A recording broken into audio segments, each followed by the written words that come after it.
Why does nobody come upstairs anymore?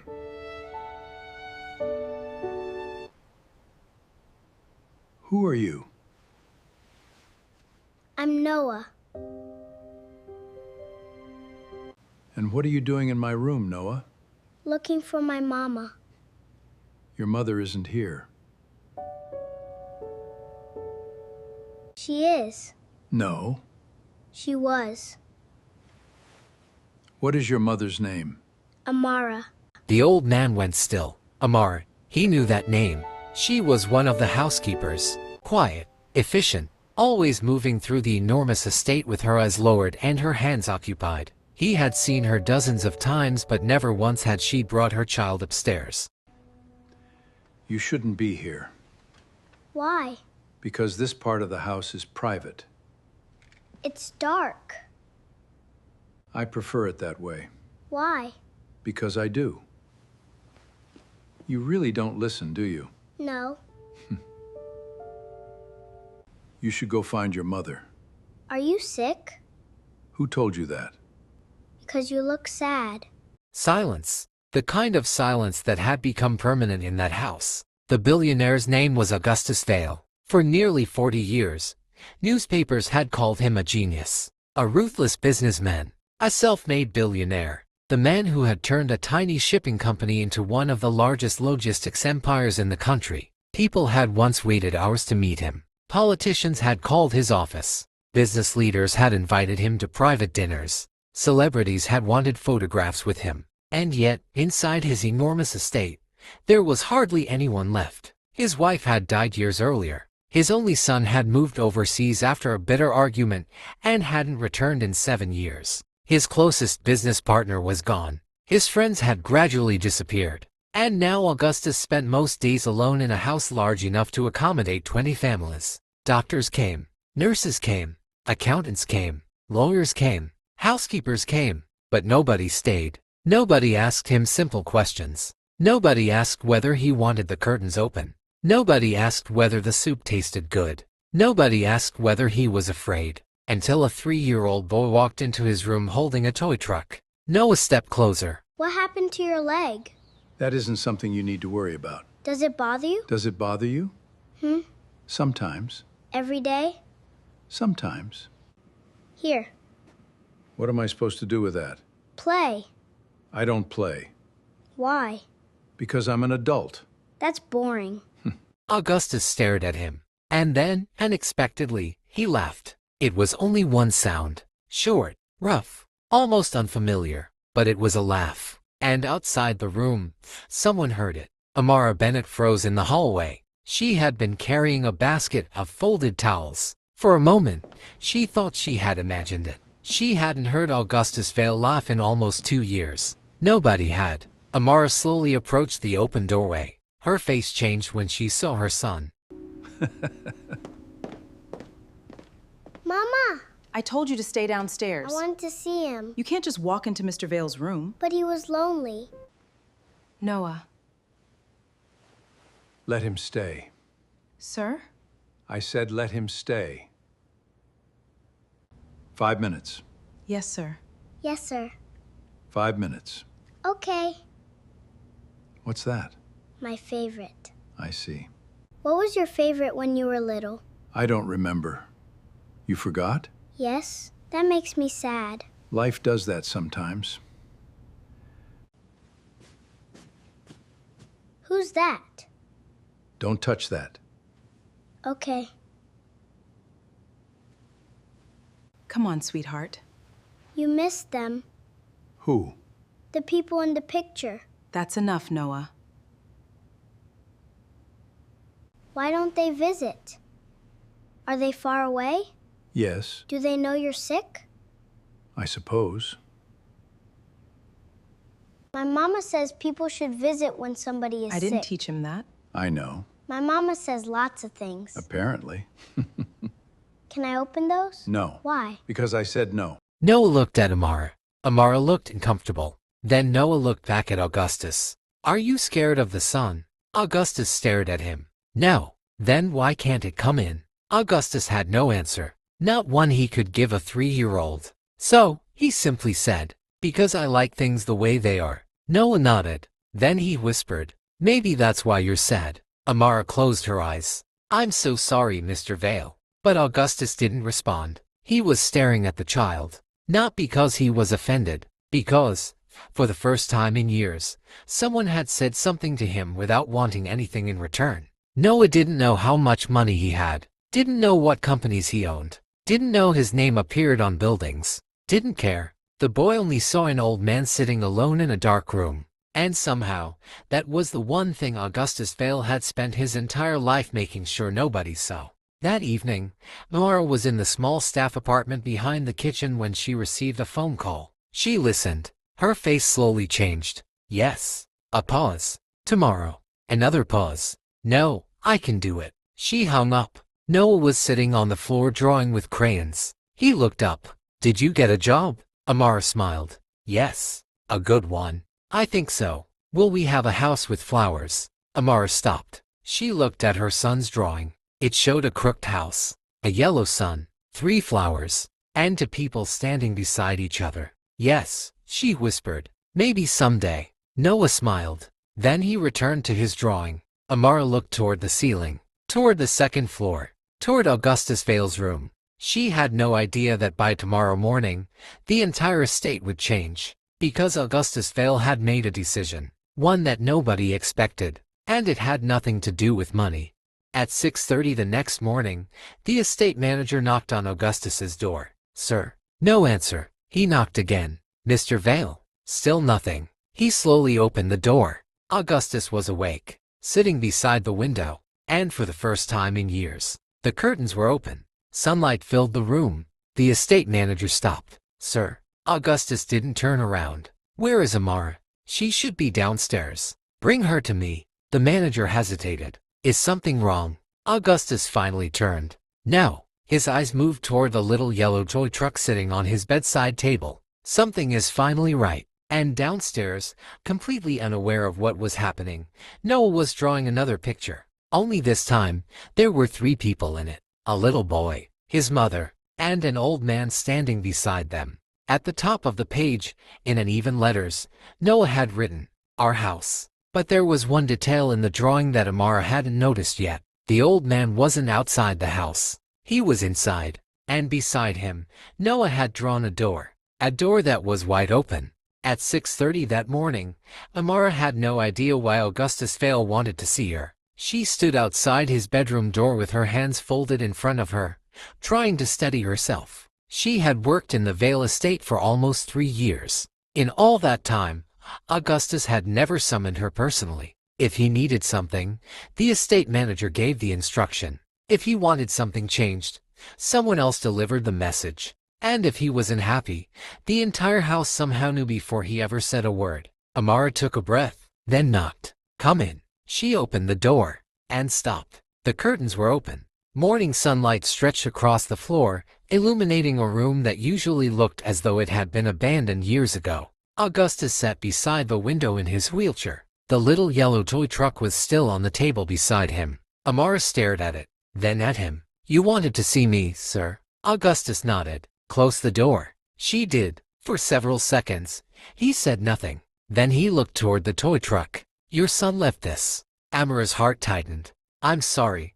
I'll make sure he doesn't. I didn't ask you to apologize. She stopped. Augustus turned his wheelchair slightly toward her. Does Noah always talk that much? Amara blinked. Usually. Does he always ask questions? Yes. Does he always say whatever comes into his head? A tiny smile touched Amara's lips. And fortunately, Augustus almost smiled. Almost. Then his expression became serious again. Does he have anywhere to go after school? Amara's smile disappeared. What do you mean? Exactly what I asked. He stays with me. That wasn't my question. Amara hesitated. He usually waits in the staff apartment until I finish my shift. Augustus stared at her. How long? Sometimes until 7. And you work until 7. Sometimes later. He looked away. The answer seemed to bother him. Who watches him? No one.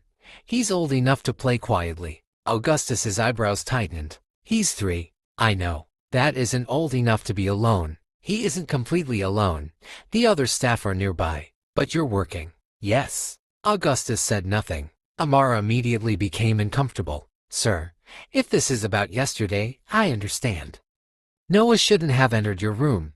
It won't happen again. Augustus looked at her. Why not? Because it was inappropriate. According to whom? Amara didn't answer. Augustus glanced toward the open curtains. Yesterday, your son told me I was sad. Amara lowered her eyes. I apologize for that too. You apologize for everything. She looked up.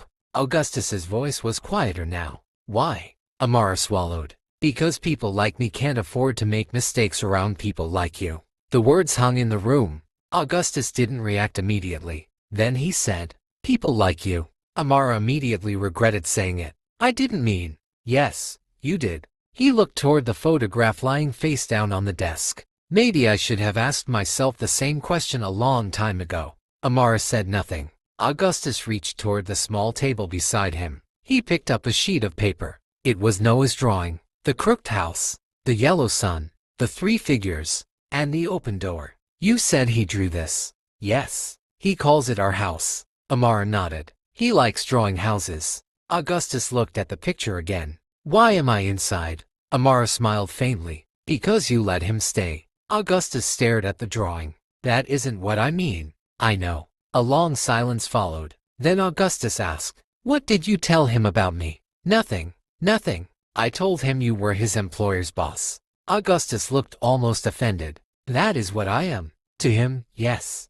And what am I to you? Amara hesitated. Mr. Vale. For some reason, that answer made him laugh softly. Then his expression changed. Bring him here after school. Amara looked at him. Sir, bring Noah. Why? Augustus looked down at the yellow truck. Because apparently I have something to learn. By 3 o'clock that afternoon, Noah was standing in the doorway again. This time, he knocked. Once. Very loudly. Augustus looked up from his papers. Come in. Noah pushed the door open. He was carrying his crayons. Augustus stared at them. Why did you bring those? You said I could come back. I don't remember saying you could redecorate my room. I don't need to decorate. Noah walked toward the little table. I brought work. Augustus raised an eyebrow. What work? Drawing. I see. Noah put the crayons down. Then he looked around. You opened the curtains. Yes. Because I told you to. No. Because you wanted to. Augustus paused.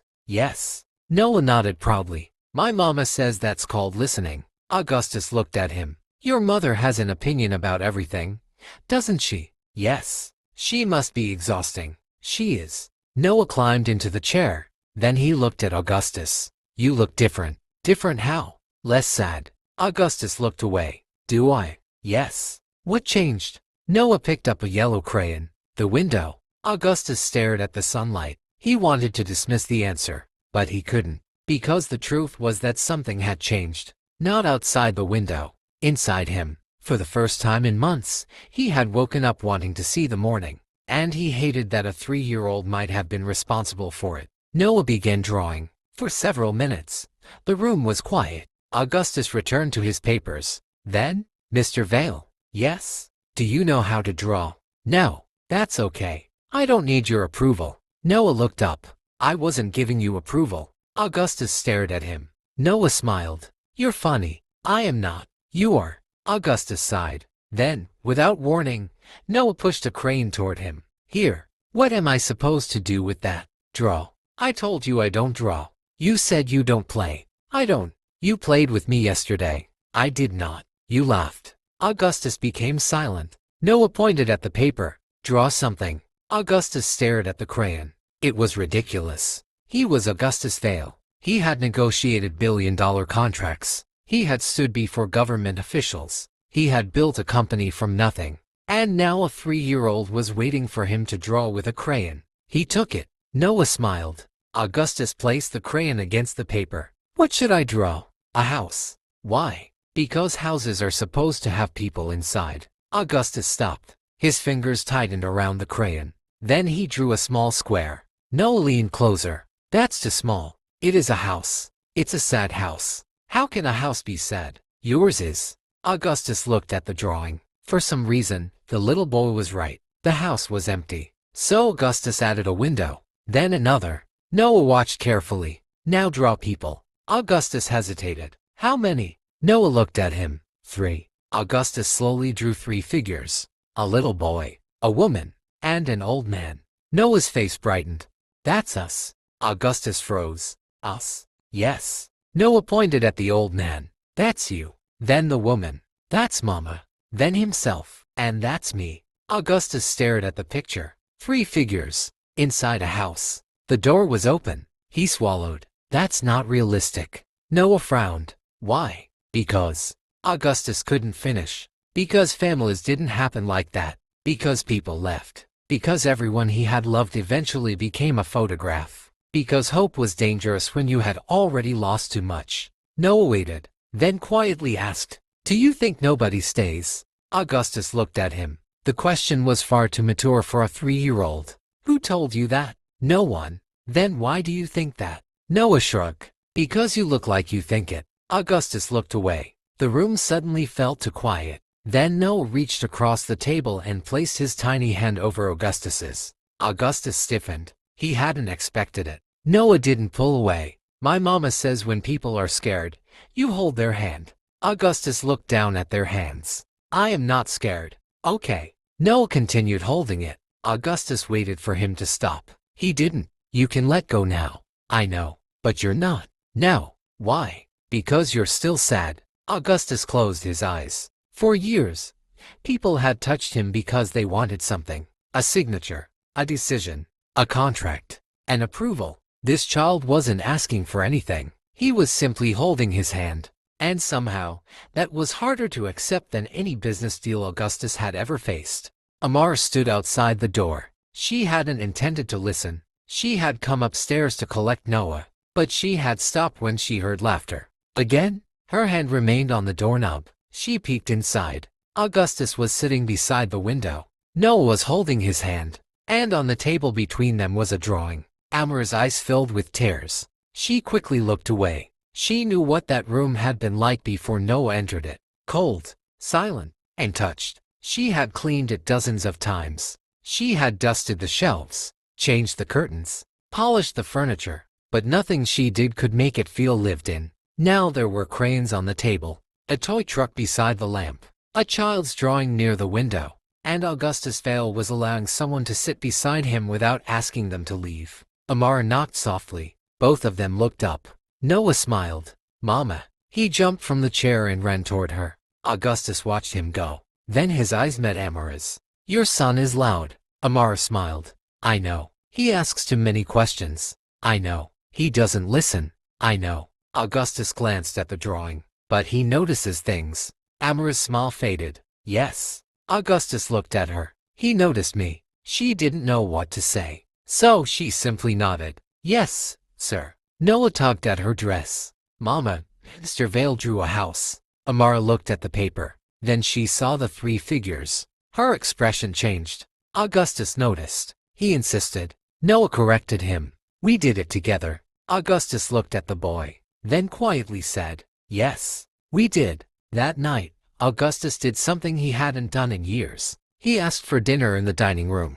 Not his bedroom. Not the small table beside his bed. The dining room. The staff were stunned. The estate manager nearly dropped the phone when he heard. But Augustus wasn't finished. He wanted the lights on, the curtains open, and he wanted one particular chair placed near his. Amara was informed of the request. She immediately refused. Noah can't eat at the main table. The estate manager looked uncomfortable. Mr. Vale specifically requested it. Amara stared at him. That can't be right. It is. She looked toward the staircase, then toward her son.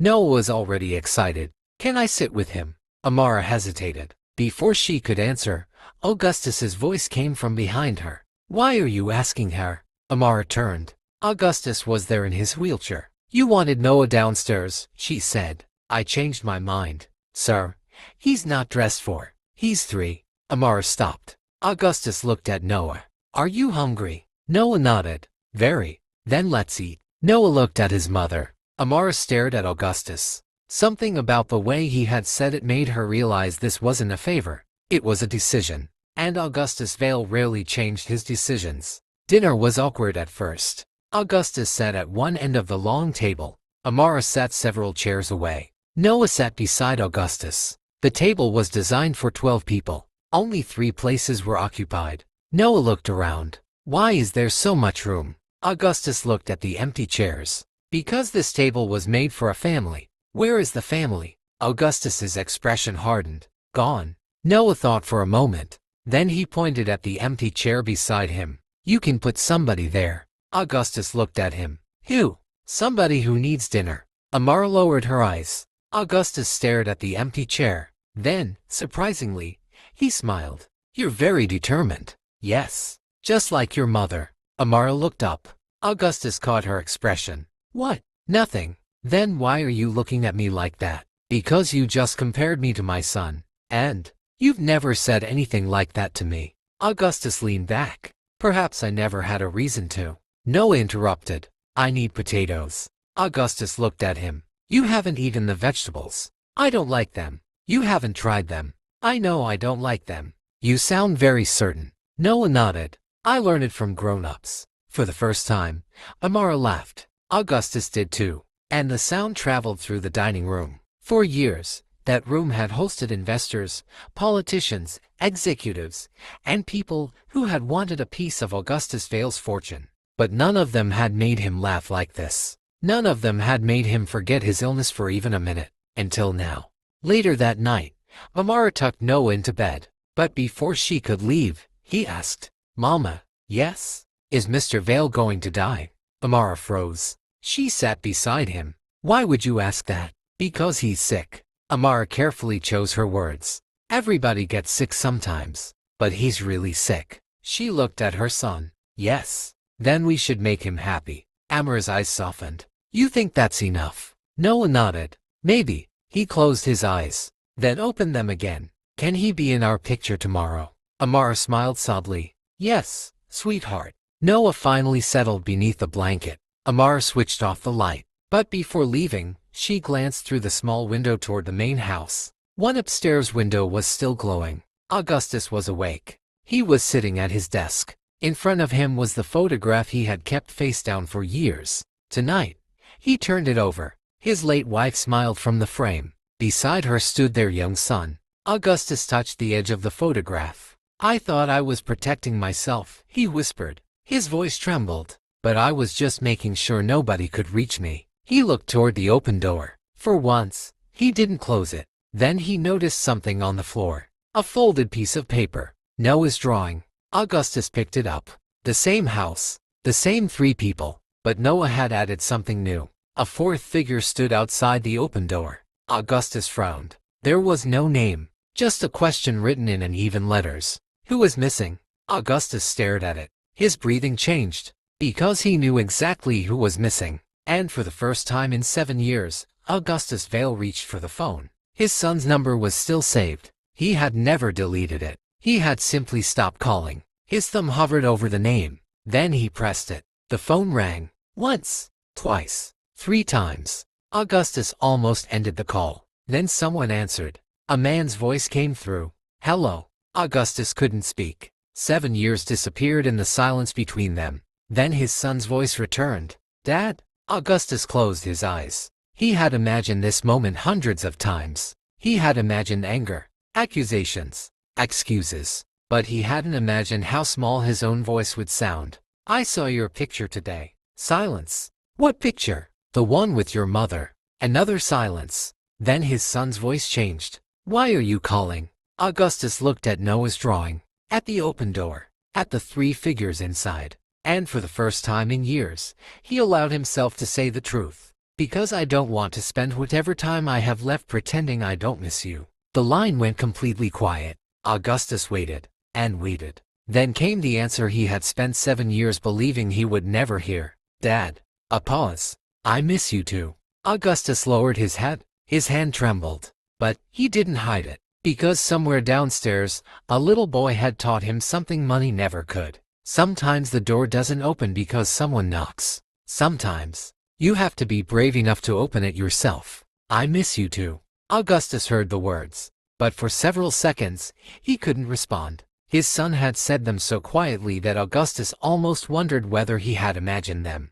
He looked at Noah's drawing again. 3 people inside a house. 1 person outside. And the door wide open. Augustus swallowed. When can I see you? There was silence on the other end. His son didn't answer immediately. Augustus's fingers tightened around the phone. He had expected anger. He had expected accusations. He had expected his son to remind him of every mistake he had made. But this silence was worse, because silence gave the imagination too much room. Finally, his son spoke. Why now? Augustus closed his eyes. I don't know. You always know. Now. A pause. I used to think I knew everything. His son said nothing. Augustus looked toward the open curtains. Sunlight was still coming through the window. I was wrong. Another silence. Then his son asked, Are you dying? Augustus looked down at his hands. There it was. The question he had been avoiding. Yes. His son's breathing changed. How long? The doctors don't know. You said that before. I know. You said you had years. I thought I did. And now? Augustus looked at Noah's drawing. Now I don't want to waste whatever is left. His son didn't respond. Augustus waited. Then he heard something that made his chest tighten. A small sound. Almost like someone trying not to cry. Dad. Augustus's eyes closed. Yes? I wanted you to call me 7 years ago. I know. I waited. I know. I kept checking. Augustus couldn't speak. I thought maybe you were angry. I was. I thought maybe you hated me. I did. Augustus flinched. The honesty hurt, but somehow, he preferred it. His son continued. Then I stopped waiting. Augustus stared at the ceiling. And now I'm calling you. Now. What? I called you. His son gave a quiet, broken laugh. You really haven't changed. Augustus almost smiled. No. You still have to correct everything. I suppose I do. For a moment, neither spoke. Then his son said, I can come tomorrow. Augustus's heart stopped. Tomorrow. Yes. Are you sure? No. Augustus nodded slowly. I understand. But I'm coming. Augustus looked toward the door. For years, he had dreamed of hearing those words. Now that they had finally arrived, he was terrified. Bring your family. His son went quiet. My family? Yes. You've never met them. I know. My wife doesn't even know if she wants to come. Then don't force her. And his son hesitated. My daughter. Augustus's expression changed. Your daughter? Yes. He had heard about her. Only through photographs. A little girl he had never held. A child whose first steps he hadn't seen. Whose first birthday he had missed. Whose voice he had never heard. Augustus swallowed. How old is she? 6. He looked down. 6. His granddaughter was 6 years old. And he had never once heard her say his name. Bring her. Dad. I'd like to meet her. His son breathed deeply. I'll see you tomorrow. The call ended. Augustus remained completely still. The phone was still pressed against his ear. Then he slowly lowered it. His eyes moved toward the open door. And something strange happened. He smiled. Not because his problems were gone. They weren't. Not because the past had been forgiven. It hadn't. But because, for the first time in 7 years, tomorrow didn't feel like something to survive. It felt like something to look forward to. The next morning, Amara noticed something immediately. Augustus was waiting downstairs. Not in his bedroom. Not in the study. Not behind closed doors. He was sitting in the living room. The curtains were open. The fireplace was lit. And on the coffee table were 3 cups. Amara stopped. Noah walked into the room behind her. He looked at the table. Then, at Augustus. Are we having visitors? Augustus looked at him. Yes. Who? My son. Noah's eyes widened. You found him. Augustus smiled. I suppose he found me too. Noah ran toward him. Is he nice? Augustus laughed. I don't know. Why? Because I haven't seen him in 7 years. Noah thought about that. That's a long time. Yes. Did he forget you? Augustus's smile disappeared. No. How do you know? Because he said he missed me. Noah smiled. Then he didn't forget. Augustus looked at the little boy. You're very certain about people. Noah shrugged. My mama says you have to give people a chance. Augustus looked toward Amara. You really do say a lot of things. Amara smiled. I try. Augustus looked at Noah. And what do you think? Noah thought for a moment. I think your son is coming because he loves you. Augustus looked away. He wasn't ready to believe something that simple, but perhaps that was exactly why he needed to hear it.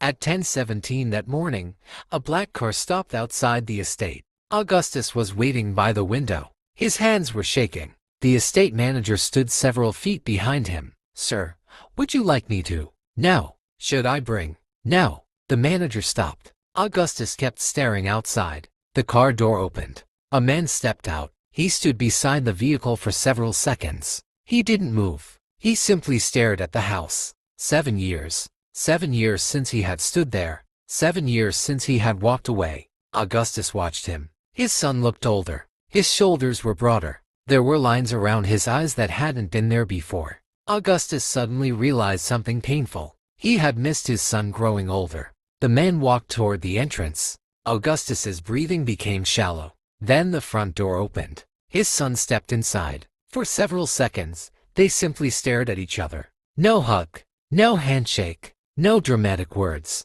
Just two men standing in the same room after 7 years apart. Finally, Augustus whispered, "Hello." His son's jaw tightened. "Hello, Dad." Augustus nodded. "I thought you'd be taller." His son stared at him. Then, unexpectedly, he laughed. It was small, almost reluctant, but it was there. "You still make terrible jokes." "I know." Another silence. Then Augustus said, "Come here." His son didn't move. Augustus's eyes lowered. He understood. He had no right to demand a hug. So, he simply said, "You don't have to." His son looked at him, then slowly walked forward. He stopped beside the wheelchair. For several seconds, his hand hovered over his father's shoulder. Then he placed it there. Augustus's eyes filled with tears. He didn't hide them. His son looked down. "Dad, I know. You look old." "I was going to say tired." "I am both." His son smiled softly. Then his eyes moved around the room.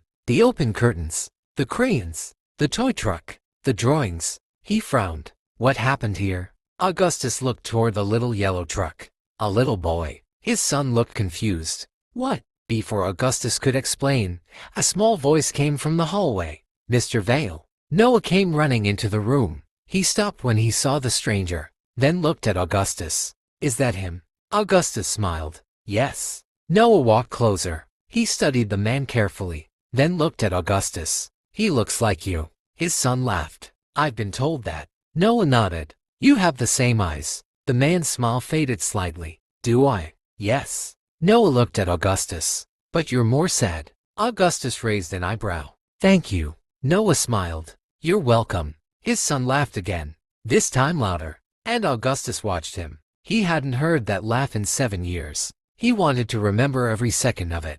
A few minutes later, Amara entered the room. She immediately stopped when she saw Augustus's son. She knew who he was. Everyone in the house did. She lowered her head. "Good morning, sir." His son looked at her. "Amara." She looked surprised. "You know my name. My father has mentioned you." Augustus looked at him. "I have." His son smiled. "You did. When?" "Years ago." Augustus frowned. He couldn't remember. His son looked around. "She's the housekeeper." "Yes." "And that's her son." "Yes." Noah raised his hand. "My name is Noah." His son smiled. "Nice to meet you, Noah." Noah walked closer, then looked at his hand. "Do you have children?" The man's smile changed. "Yes." "Where are they?" He glanced toward the front door. "My daughter is outside." Noah's eyes widened. "You brought her?" "Yes." "Can I meet her?" His son looked at Augustus. Augustus nodded. "Of course." The little girl entered a few moments later.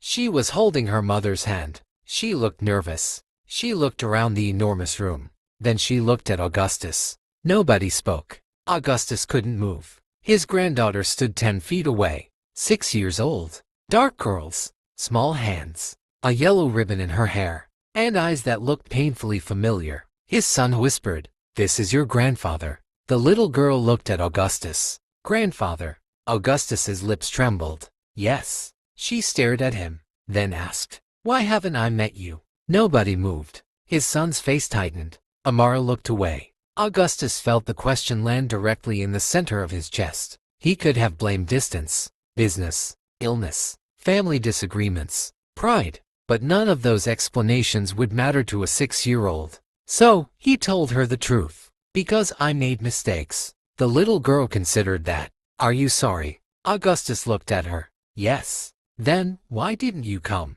His son's eyes filled with tears. Augustus looked at him, then back at the child. Because sometimes grown-ups are too proud to admit they are wrong. The little girl nodded, as though she understood something far beyond her years. Then she walked toward him. She stopped beside his wheelchair. "Can I see your room?" Augustus smiled through his tears. "Yes." She looked toward the hallway. "Does Noah live here?" "No." Noah quickly corrected him. "Not yet." Everyone laughed, even Augustus. And for the first time in 7 years, his house sounded like a home.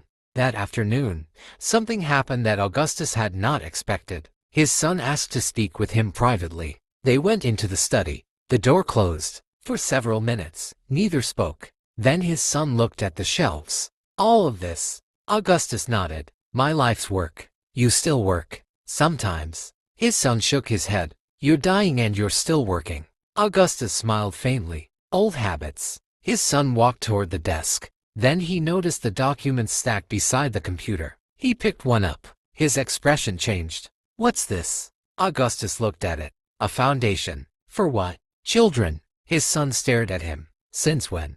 "Recently." "Why?" Augustus didn't answer. His son looked toward the hallway. "Noah." Augustus nodded. "You're creating a foundation because of that little boy." "Partly." His son laughed softly. "That's unbelievable." "Why?" "You spent your whole life building companies." "I know. You never cared about charity." "I was wrong." His son stared at him. "Dad."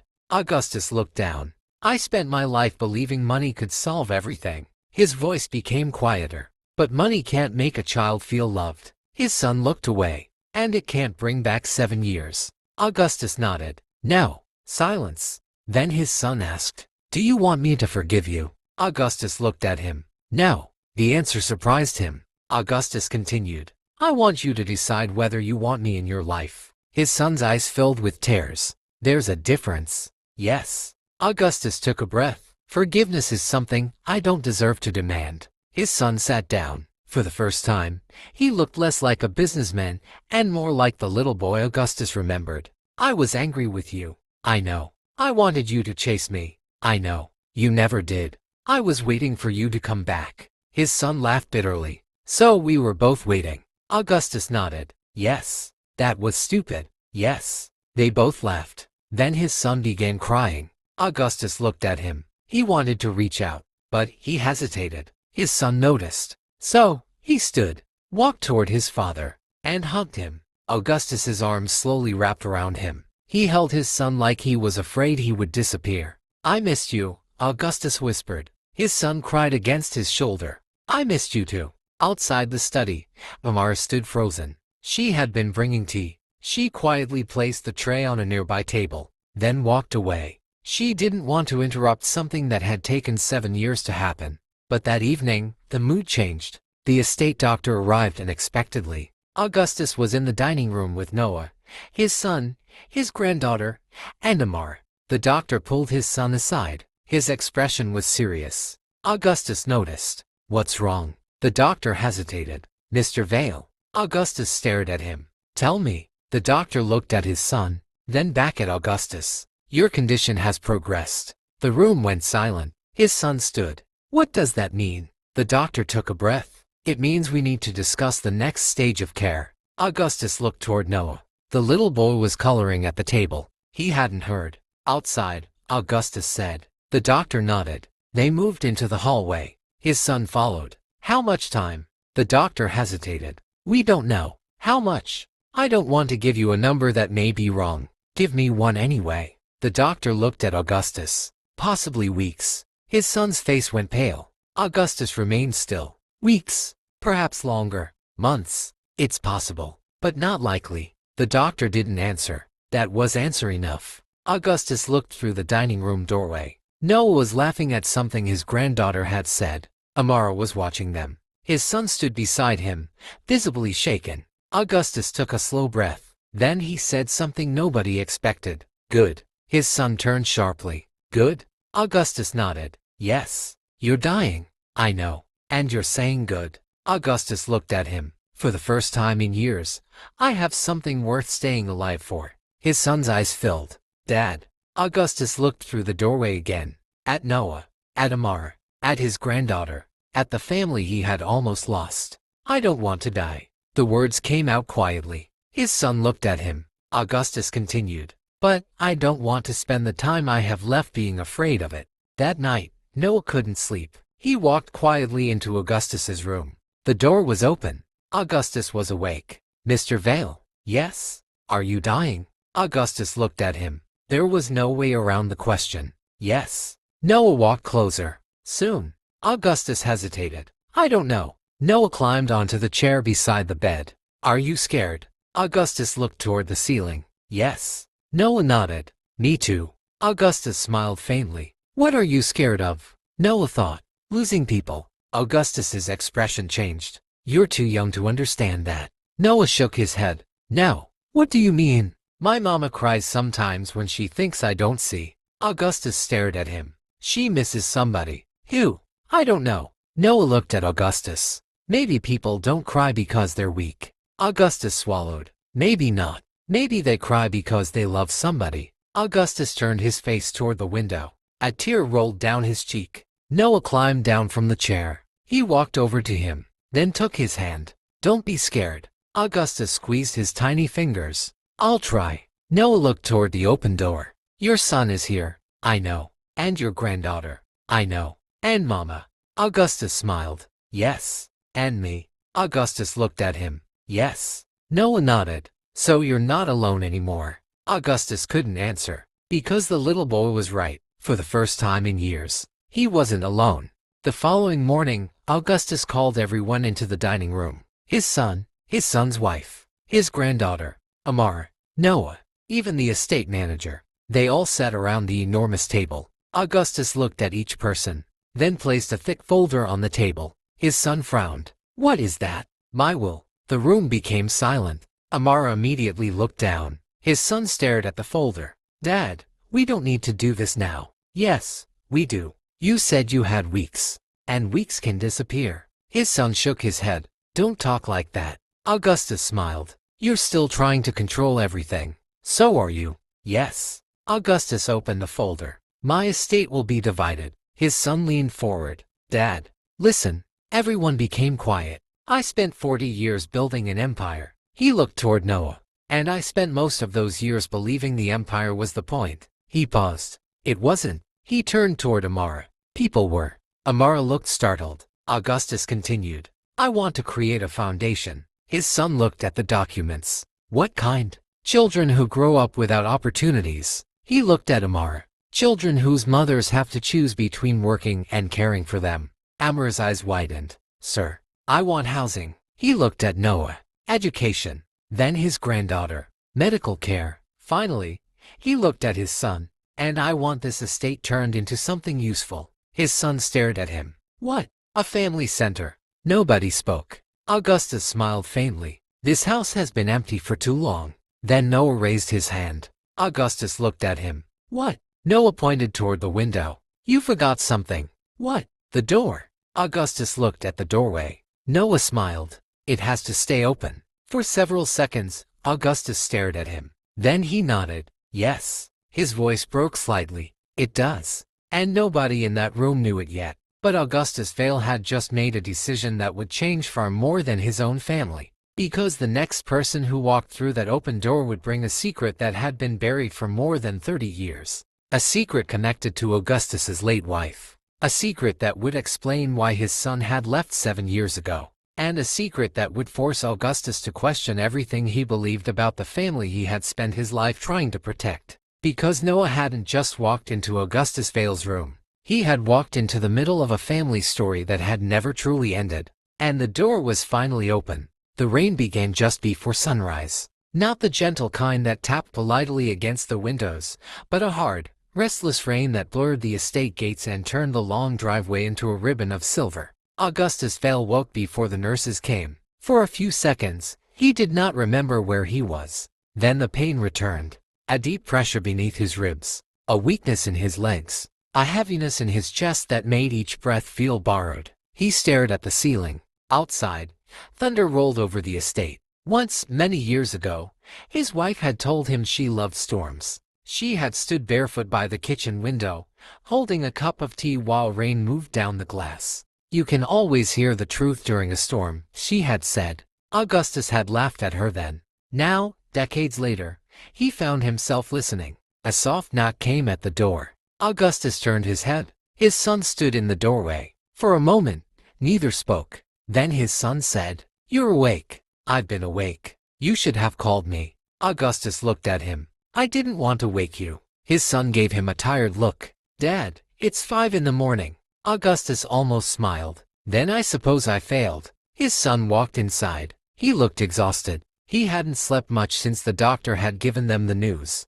He pulled a chair closer to his father. "How bad is it?" Augustus looked toward the window. "I've had better mornings." "That isn't what I asked." "I know." His son waited. Finally, Augustus said, "The pain is worse." His son's jaw tightened. "Then we call the doctor. He'll come." "Now." Augustus reached for his hand. "No." His son looked at him. "No. I don't want the first morning we've had together in 7 years to begin with a hospital." His son went quiet. Then he sat down. For several seconds, they listened to the rain. "Do you remember Mom's storm story?"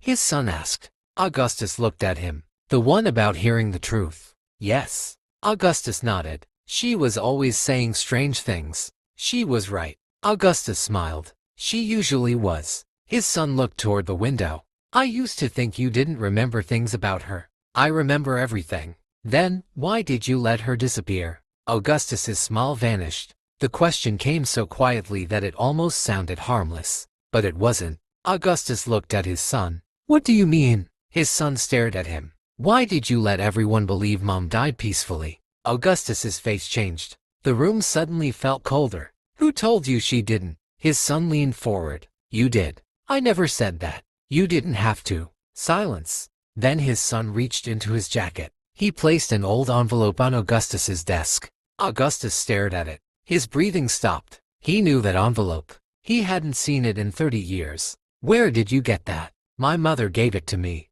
Augustus looked at him. "She couldn't have." "She did." "When?" His son swallowed. 3 days before she died." Augustus's hands began to tremble. He looked at the envelope. His wife's handwriting was still visible. His name was written across the front. "Augustus." He reached for it, but his son placed his hand over it. "Before you open it." Augustus looked up. "I need you to tell me the truth." "I don't know what you're talking about." "You do." "I don't." His son's voice cracked. "Then, why did you hide this?" Augustus stared at him. Neither man moved. Finally, Augustus whispered, "Because I was afraid." His son slowly removed his hand. "Afraid of what?" Augustus looked at the envelope. "Of losing everything." His son shook his head. "You already lost everything." Augustus closed his eyes. "No." His voice trembled. "I lost my wife." He opened his eyes. "Then I lost my son." A pause. "And after that, I spent 7 years pretending I didn't care." His son looked down. "But you did." "Yes." "Then, why didn't you come after me?" Augustus looked at him. "Because your mother told me not to." His son froze. "What?" Augustus reached for the envelope. This time, his son let him take it. Augustus turned it over. The seal had never been broken. "Your mother asked me to keep this until you were ready." His son stared at him. "Ready for what?" Augustus didn't answer. Instead, he opened the envelope. Inside was a single folded letter. The paper had yellowed with age. Augustus unfolded it. His eyes moved across the first line, and immediately filled with tears. His son watched him. "What does it say?" Augustus couldn't speak. "Dad?" Augustus handed him the letter. His son unfolded it. "And read." "My love, if you are reading this, then I am gone." His son's lips parted. Augustus looked away. The letter continued. "Please don't let our son blame himself." His son stopped. His eyes moved back to the sentence, then down again. "And please don't tell him what happened unless the truth becomes necessary." His son looked at Augustus. "What happened?" Augustus said nothing. He continued reading. "There are things I discovered about the company, things I was never supposed to see." His son's face hardened. "What company?" Augustus's hands tightened around the arms of his wheelchair. "The company." His son looked at him. "Our company." Augustus nodded. His son's eyes returned to the letter. "There is money being moved through accounts I don't recognize. There are signatures that aren't yours. And there are people close to you who are afraid I know too much." His son stopped reading. "Dad." Augustus stared at the floor. "I didn't know." His son looked at him. "You expect me to believe that?" "I didn't." "You were running the company." "I know." You were responsible for everything. I know. Then how could you not know? Augustus's voice became barely audible. Because I trusted the wrong person. His son looked back at the letter. The next line made his expression change. If anything happens to me, don't confront them. And don't let our son investigate. Promise me you'll protect him. His son lowered the letter. Who was she talking about? Augustus didn't answer. Dad. Still nothing. His son stood. Who? Augustus finally looked up. Your mother's business partner. His son frowned. He died years ago. I know. So what's the point? Augustus looked toward the rain. The point is, he swallowed. He didn't act alone. His son went completely still. Before he could ask another question, a small voice came from the hallway. Grandpa. Both men turned. The 6-year-old girl stood in the doorway. She was holding a stuffed rabbit. Her hair was slightly messy. Her eyes were sleepy. Why are you awake? Augustus looked at her. He quickly folded the letter. Old people don't sleep much. She frowned. You're not that old. His son smiled despite himself. Go back to bed. She shook her head. I heard voices. Then Noah appeared behind her. He was dragging his yellow tow truck across the floor. I heard them too. Augustus looked at both children, and something inside him softened. The letter could wait. The past could wait. For one moment, he simply wanted to watch them. His granddaughter walked closer. Are you sick? Augustus smiled. A little. Does it hurt? Yes. She looked at Noah, then at Augustus. Noah immediately walked toward the wheelchair. He placed his hand on Augustus's knee. Then we stay. Augustus looked down at him. Stay? Yes. His granddaughter nodded. Until you feel better. Augustus looked at his son. His son looked at him. Neither man said anything. But something had changed. The children had unknowingly interrupted the darkest conversation they had ever had. And somehow, that was exactly what Augustus needed. By 8 o'clock, the estate was awake. The rain had slowed. The kitchen smelled of fresh bread and coffee. For the first time in years, breakfast was being prepared for more than one person. Noah sat beside Augustus. His granddaughter sat opposite them. Amara moved around the table, helping the children. Augustus watched her. You're not eating. Amara stopped. I'll eat later. No. She looked at him. You need breakfast too. I'm working. You're sitting at the table. Because Noah asked me to. Augustus nodded. Then sit. Amara hesitated. She looked at his son. His son smiled. I think you should listen to him. Amara finally sat. Noah grinned. See? Augustus looked at him. See what? My mama listens to me. Augustus shook his head. That's dangerous. Amara laughed. The room became warm with laughter. Then the estate manager entered. Sir. Augustus looked up. Yes? There is someone at the gate. Who? The manager hesitated. She says she needs to speak with you personally. Augustus frowned. Name? The manager looked at the note in his hand. Clara Bennett. Augustus's expression changed. His son noticed immediately. Dad? Augustus didn't answer. Who is Clara Bennett? Augustus stared toward the window, then quietly said, I don't know. But his face said something else. His son stood. You know her? Augustus shook his head. Not personally. Then why do you look frightened? Augustus's eyes moved toward the entrance. Because I know her name. The estate manager waited. Should I send her away? Augustus thought for a moment, then said, No. His son frowned. Dad, let her in. 10 minutes later, the front door opened. A woman in her late 50s stepped inside. She wore a dark coat soaked from the rain. She held a leather folder tightly against her chest. She looked around the house. Her eyes landed on Augustus. For several seconds, she simply stared at him. Then she whispered, You really are dying. Augustus's expression hardened. Who are you? The woman laughed bitterly. You don't remember me. No. I was there the night your wife died. Augustus went completely still. His son stood behind him. What did you say? The woman looked at him, then back at Augustus. I said I was there. Augustus's voice became cold. Where? At the hospital. His son stepped forward. What do you know about my mother? The woman opened the leather folder. I know she didn't die because of her illness. The room went silent. Amara stopped moving. Noah looked up from his crayons. Augustus's face turned pale. What are you saying? The woman looked directly at him. Your wife was afraid. Of what? Of someone. Who? She looked toward Augustus's son, then back at Augustus. Your closest business partner. Augustus's hands began to shake. That isn't possible. It is. He was my friend. He wasn't. The woman pulled out a photograph. She placed it on the table. Augustus looked down. It showed his late wife standing outside a hospital. Beside her was a man Augustus had trusted for more than 20 years. But there was something else. A third person stood in the background. A younger man. Augustus leaned closer, his face drained of color. His son noticed. "Dad?" Augustus whispered. "No." "What?" "That man." His voice broke. "I thought he died." The woman looked at him. "He didn't." Augustus stared at the photograph. His son stepped closer. "Who is he?" Augustus couldn't answer. The woman did. "Your mother's brother." His son froze. "My uncle." The woman nodded. "He was the person your mother was trying to expose." Augustus stared at the photograph. His wife's letter suddenly made sense. The money, the missing accounts, the fear, the warning, everything. But there was one problem. His wife's brother had supposedly died 30 years ago.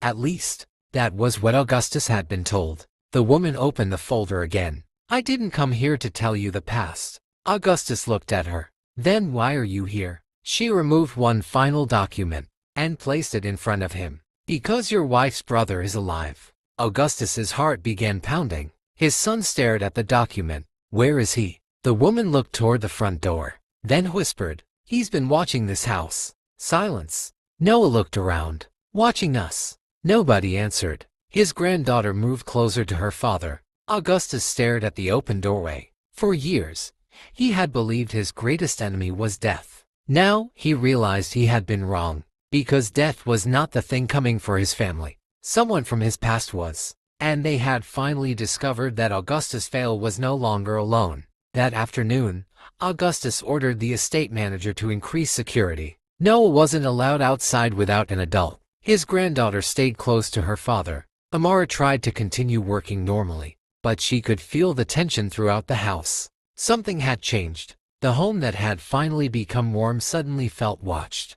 At 4 o'clock, Augustus asked Amara to join him in the study. She entered carefully. "Sir, sit." Amara sat. Augustus looked at her. "Do you trust me?" The question surprised her. "Yes." "Why?" She thought about it. "Because you've changed." Augustus smiled softly. "That's a dangerous reason." "Why?" "Because people can change back." Amara shook her head. "No." Augustus looked at her. "You're certain?" "Yes." "Why?" "Because I've watched you." He waited. "For 3 years, you never looked at anyone." "What do you mean?" "You looked through people." Amara's eyes softened. "But now," she smiled, "you look at them." Augustus looked toward the window. "And you think that means I'm different?" "I know it does." He was quiet. Then he said, "If something happens to me." Amara immediately shook her head. "No. Listen, I don't want to hear that." "Amara." She looked at him. His voice softened. "If something happens to me, I need you to protect Noah."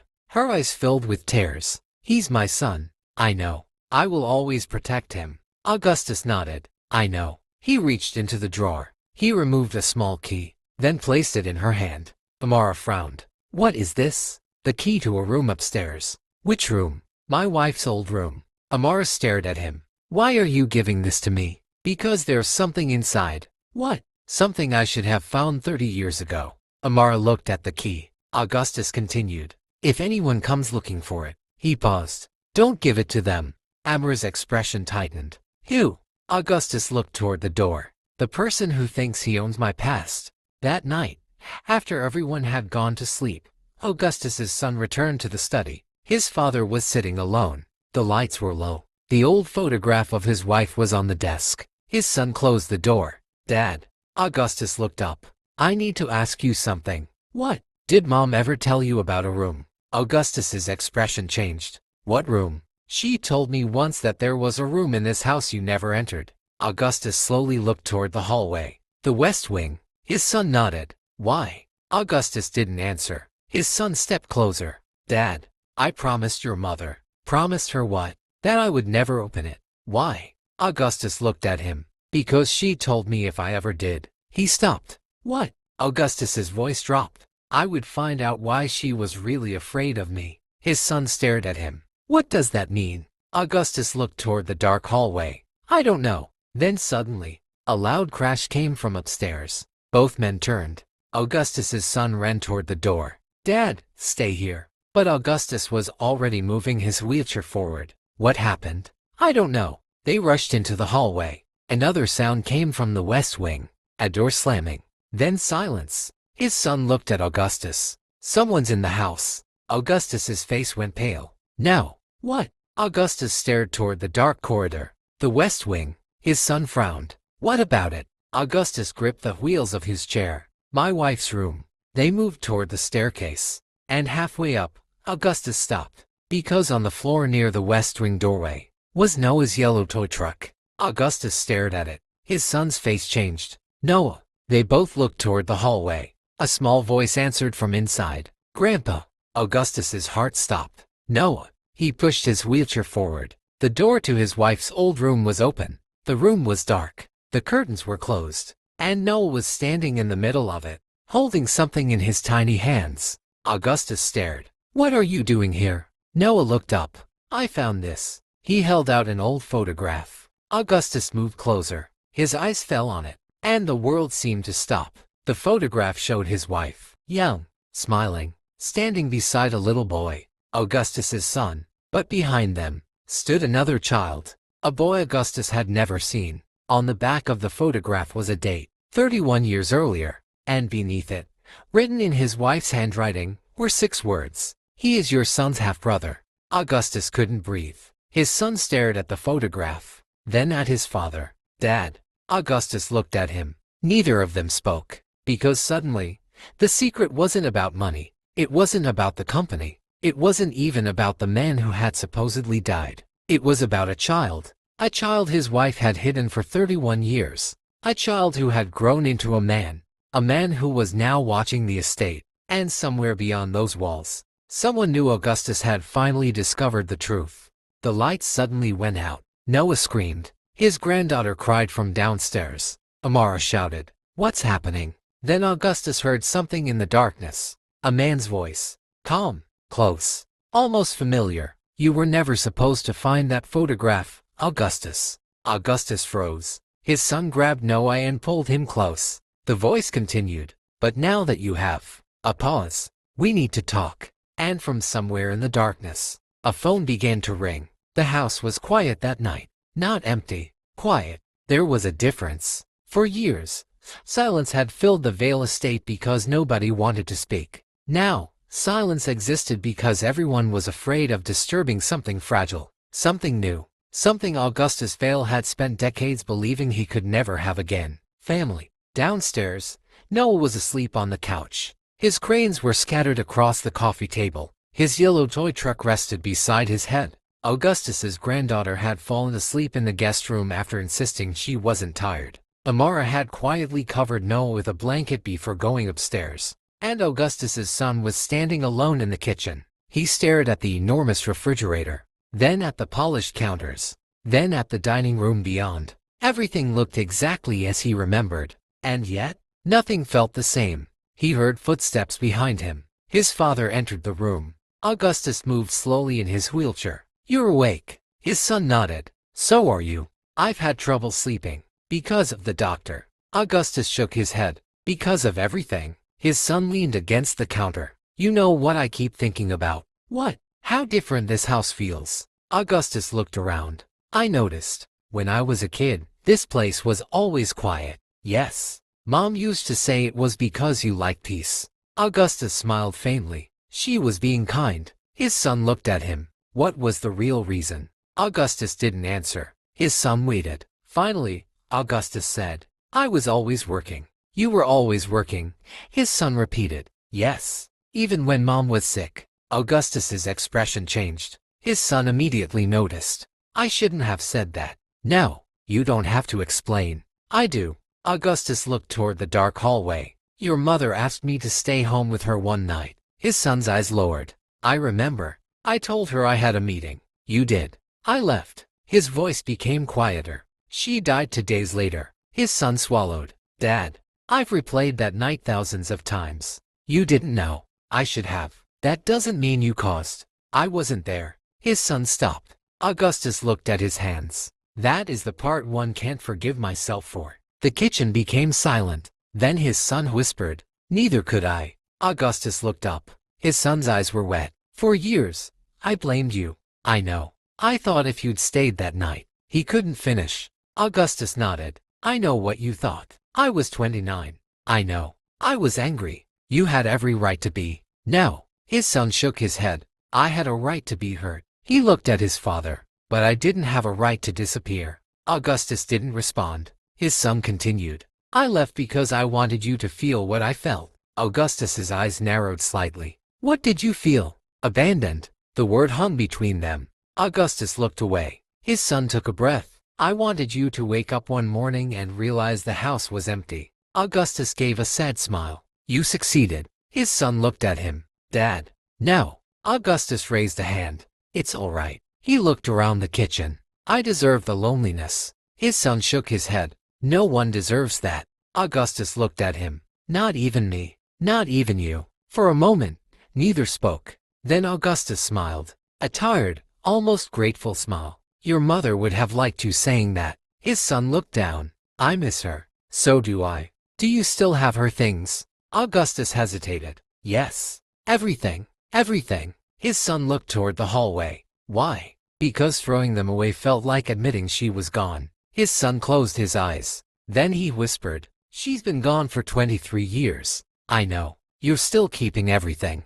Augustus nodded. "Perhaps I wasn't ready to let her go." His son stared at him. "Maybe that's why you never let me come back." Augustus looked confused. "What do you mean?" "You weren't ready for anything to change." Augustus said nothing. His son stepped closer. "You wanted everything frozen." Augustus's eyes moved toward the stairs. "The house. The photograph. Your room. Mom's things. Even me." Augustus slowly looked at him. "You're right." His son seemed surprised. Augustus rarely admitted when he was wrong.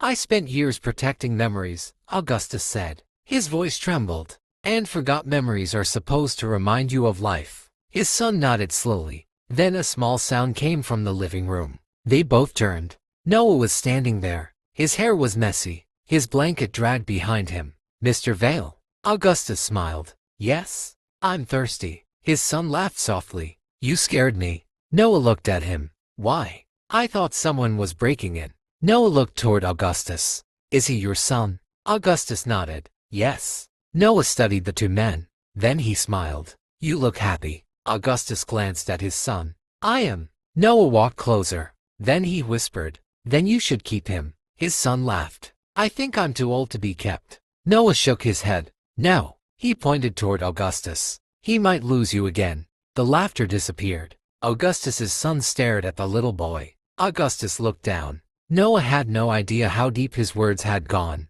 Then Augustus reached for his hand. "Come here." Noah walked over. Augustus pulled him gently closer. "You're right." Noah smiled. "About what?" "I don't want to lose him again." His son looked at his father. Neither man spoke. But something had changed. Not completely. Not magically. 7 years of pain didn't disappear in one evening. But for the first time, neither of them was pretending it wasn't there. And sometimes, that was where healing began.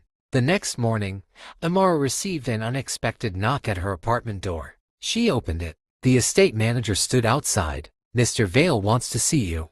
Amara immediately became nervous. Did something happen? "No." "Is Noah?" "Noah is fine." Amara relaxed slightly. "What does he want?" The manager hesitated. "He wants you to come to the study." Amara frowned. "Why?" "I wasn't told." She followed him. When she entered the study, Augustus was sitting behind his desk. But something was different. There were papers everywhere. Legal documents, property records, medical reports, bank statements, foundation plans. Amara stopped. "You wanted me, sir?" Augustus looked up. "Yes." He gestured toward the chair. "Sit." Amara sat. Augustus pushed a document across the desk. "Read that." She looked down, then froze. Her name was written across the top. Amara Bennett. She looked up. "What is this?" "A contract." "For what?" "The foundation." Amara shook her head. "Sir, I don't understand." "I want you to work for me." She blinked. "I already work for you." "Not as a housekeeper." Amara stared at him. Augustus continued. "I want you to help run the family center." Her mouth opened slightly. "Me?" "Yes, sir. I don't have the qualifications." You've spent 3 years caring for this house. Cleaning isn't management. No. Augustus leaned back. But you've spent 3 years observing people. Amara frowned. I don't understand. I've spent 40 years hiring people with impressive degrees. He looked at the documents. And I've spent 40 years discovering that intelligence doesn't always come with certificates. Amara didn't know what to say. Augustus continued. You know what children need. I know what my son needs. You know what struggling mothers need. Amara went still. You know what it means to work all day and still worrying about whether your child is safe. Her eyes began to fill. Augustus noticed. I know you have another job lined up. Amara's face changed. You know about that? Yes. I was going to leave after this week. I know. She lowered her eyes. I didn't want to abandon the staff. You weren't abandoning anyone. I need better pay. I know. I need somewhere safer for Noah. I know. Amara looked up. Then why are you asking me to stay? Augustus looked toward the window. Because I want you to build something you wish someone had built for you. Amara couldn't speak. Augustus pushed another document toward her. This includes a salary. She looked down. Her eyes widened. It was more than she had ever earned. Sir. And housing. She looked up. Housing? For you and Noah. Her lips trembled. You're giving us a house. No. Augustus shook his head. I'm offering you one. Why? Because Noah drew a house. Amara gave a small, confused laugh through her tears. That is not a reason to give someone a house. Augustus smiled. It is to me. Amara wiped her eyes. I don't know what to say. You don't have to say anything.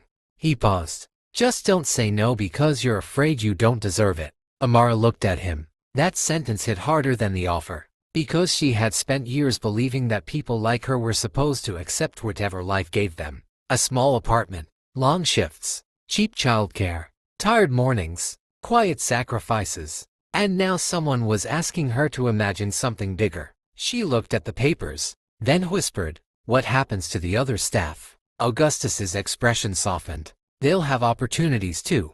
And the foundation. I want it operational within 6 months. Amara looked stunned. 6 months? I don't have the luxury of taking 6 years. She stared at him. Then she understood. This wasn't about money. Not anymore. Augustus' veil was racing against time. And he knew it. That afternoon, Augustus sat with Noah in the garden. The boy was pushing his yellow truck through the grass. Augustus watched. Where are you going? Noah looked up. To the hospital. Why? My truck is taking me. Augustus smiled. That's not a hospital. It is. No. Noah pointed toward the garden bench. That is the hospital. Augustus laughed. You've built an entire hospital. Yes. What happens there? People get better. Augustus looked at him. Do they always? Noah shook his head. Not always. What happens when they don't? Noah thought carefully. Then people stay with them. Augustus became quiet. Noah continued playing. You don't have to fix everybody. Augustus stared at him. Who told you that? My mama. Augustus smiled. Your mother really does say everything. Noah nodded. She says you can't stop people from being sad. Augustus looked down. But you can sit with them. The billionaire looked toward the house. His son was standing near the window, watching them. Augustus raised his hand. His son smiled. Then Augustus looked back at Noah. You're a strange little boy. Noah smiled. You're a strange old man. Augustus laughed. But neither noticed the person standing several feet away. His son's wife. She had been watching them. And she wasn't smiling. That evening, she approached her husband. We need to talk. He looked at her. About what? Your father. His expression tightened. What about him? I don't trust this. He sighed. He's changed. He's dying.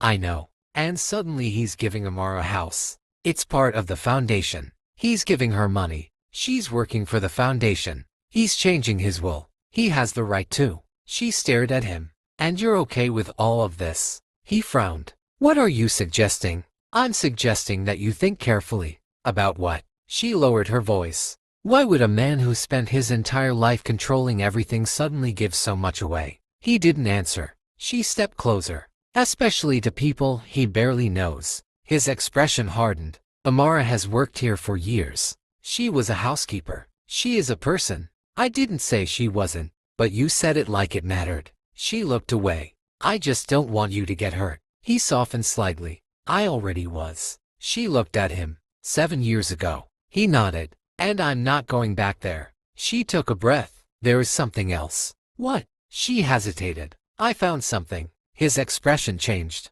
What? Something in your father's study. What did you find? She looked toward the hallway. A letter. His face went still. What letter? I don't know. Then why are you telling me? Because it had your mother's name on it. The room seemed to lose its air. His voice dropped. Where is it? She stared at him. I didn't take it. Where is it? In the old cabinet. He immediately turned toward the study. She grabbed his arm. Wait. He stopped. What? There was something else. What? She swallowed. The letter was never opened. He slowly turned around. What do you mean? It was addressed to your father. His face changed. And it was dated. She hesitated. 3 days before your mother died. He stared at her. Neither spoke. Then he whispered. Why would Mom write Dad a letter 3 days before she died? His wife shook her head. I don't know. He pulled his arm free. I need to see it. They walked toward the study. Neither noticed Augustus standing at the end of the hallway. He had heard everything.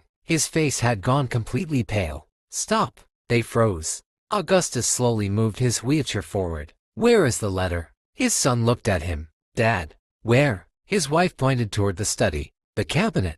Augustus stared at the door. For 23 years, he had believed he knew the final days of his wife's life. He had believed he knew what happened. He had believed there were no more questions. But now, there was a letter. A letter written by the woman he had loved. A letter he had apparently never received. Augustus's hand began to shake. Open it. His son entered the study. He went directly to the old cabinet. The lock resisted at first, then clicked. Inside were old documents, photographs, jewelry, medical records, and beneath everything, a yellowed envelope. His son's hand stopped. He slowly pulled it out. The name on the front was unmistakable. Augustus Vale. Underneath it was his mother's handwriting. His father stared at it. He hadn't seen that handwriting in 23 years. His son turned the envelope over. It had never been opened. Augustus whispered, "Give it to me." His son hesitated, then handed it over. Augustus held the letter against his chest. His breathing became uneven. What if I don't want to know? His son looked at him. You spent 23 years wanting to know. No. Augustus looked down at the envelope. I spent 23 years believing I knew. He slowly opened it. The paper inside was folded twice. His fingers trembled as he unfolded it. The first line made his entire body go still. His son watched his father's face change. Dad? Augustus didn't answer. He kept reading. His eyes moved slowly across the page, then stopped. His lips parted. No. His son stepped closer. What does it say? Augustus looked up. For the first time since his son had returned, there was genuine fear in his eyes. His son had never seen his father look like that. Dad? Augustus looked back at the letter, then whispered, Your mother knew. Knew what? Augustus's hand tightened around the paper. She knew someone was lying to us. His son froze. Who? Augustus didn't answer. He kept reading. Then another sentence caught his eye. His face drained of color. His son reached for the letter. Let me see. Augustus pulled it away. No. Dad. No. What's in it? Augustus stared at him. Then, very quietly, he said, It says you were never supposed to leave. His son frowned. What? Augustus looked toward the hallway. Toward the rooms his son had left 7 years ago. Toward the family that had spent decades believing the wrong story. Then he looked at the letter again. There was someone else behind our argument. His son's expression hardened. Who? Augustus didn't answer. Because at the bottom of the letter, his late wife had written one final sentence. A sentence that made Augustus realize the secret was much bigger than a family disagreement. If anything happens to me, ask the person who was closest to us.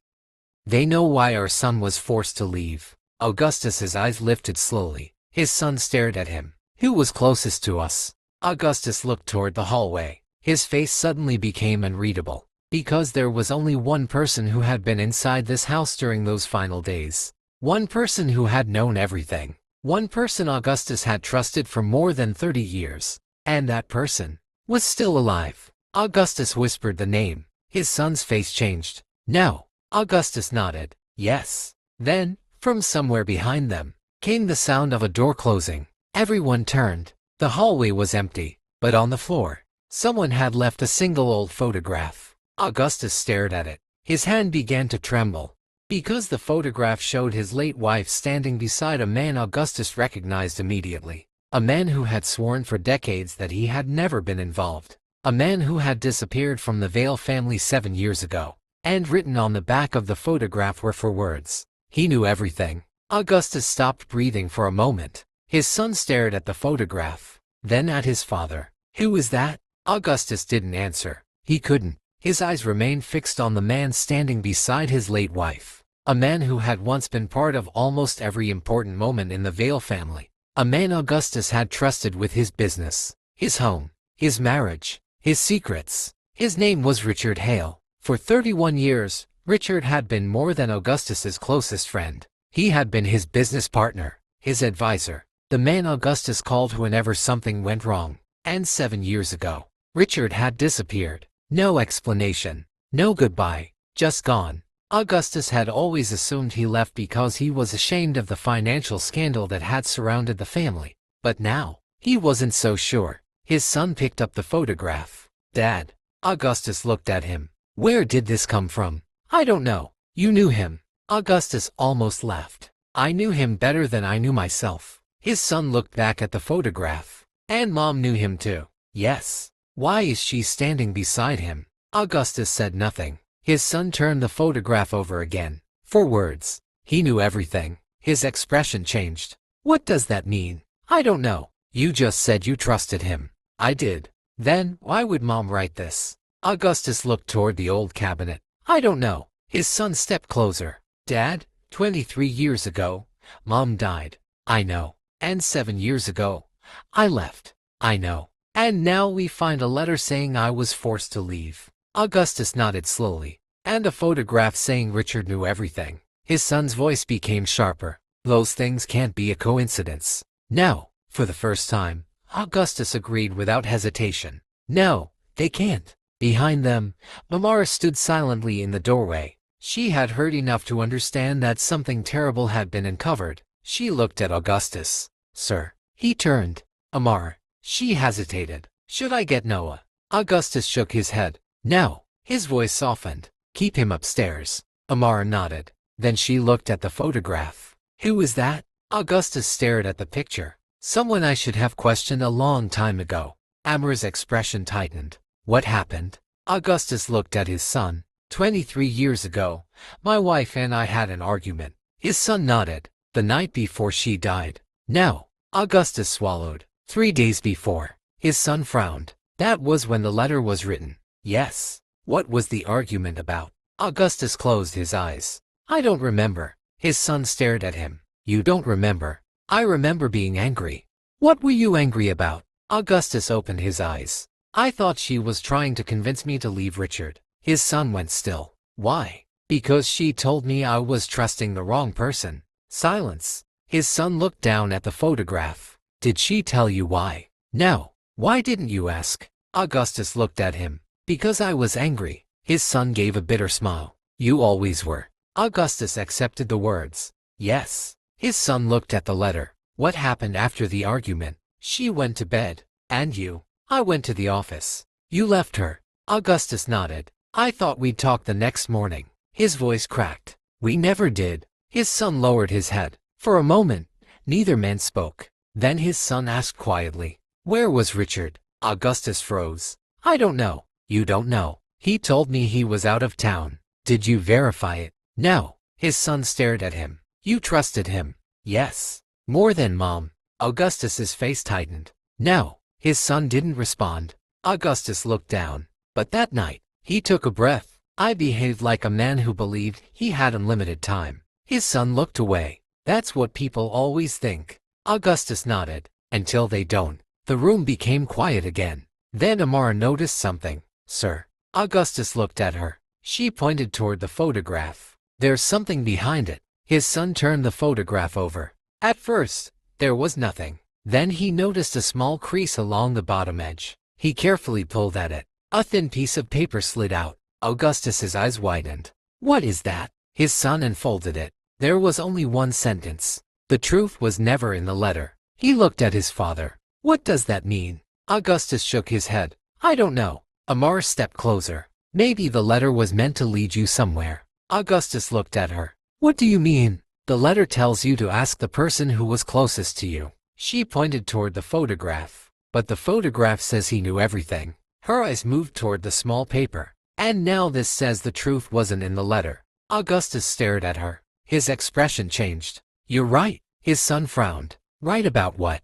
Augustus turned his wheelchair toward the cabinet. Your mother wouldn't have hidden the truth in one place. He reached into the cabinet again. She knew I might never believe her. His son followed him. What are you looking for? I don't know. Augustus began pulling out old documents, photographs, medical files, receipts, letters. His hands shook as he searched. Then he stopped. There was a small wooden box hidden behind the files. His son noticed it. What is that? Augustus stared at it. I've never seen it before. Amara looked confused. But this was your cabinet. Yes. You kept everything in here. Yes. Then how have you never seen that? Augustus didn't answer. His son reached for the box. The moment his fingers touched it, Augustus said, "Wait." His son stopped. Why? Augustus stared at the box. Because I recognize the lock. His son looked down. What about it? That box belonged to your mother. His son slowly looked up.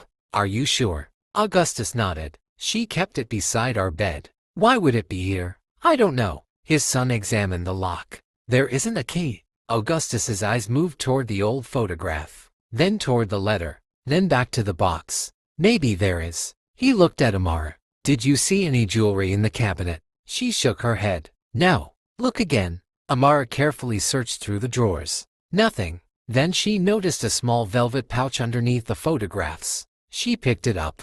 Sir. Augustus's eyes widened. Bring it here. She handed it to him. He opened it. Inside was a small silver key. His son stared. That's it. Augustus nodded. His hands trembled as he placed the key into the lock. It turned. Click. The box opened. Inside was a stack of papers, a wedding ring, a small photograph of Augustus and his wife, and beneath everything, a second envelope. His son leaned closer. Another letter. Augustus shook his head. No. He picked it up. His face changed. This isn't from your mother. Then who is it from? Augustus turned the envelope over. There was a name. Richard Hale. His son stared. Richard wrote to Mom. Augustus's breathing became shallow. I don't know. He opened the envelope.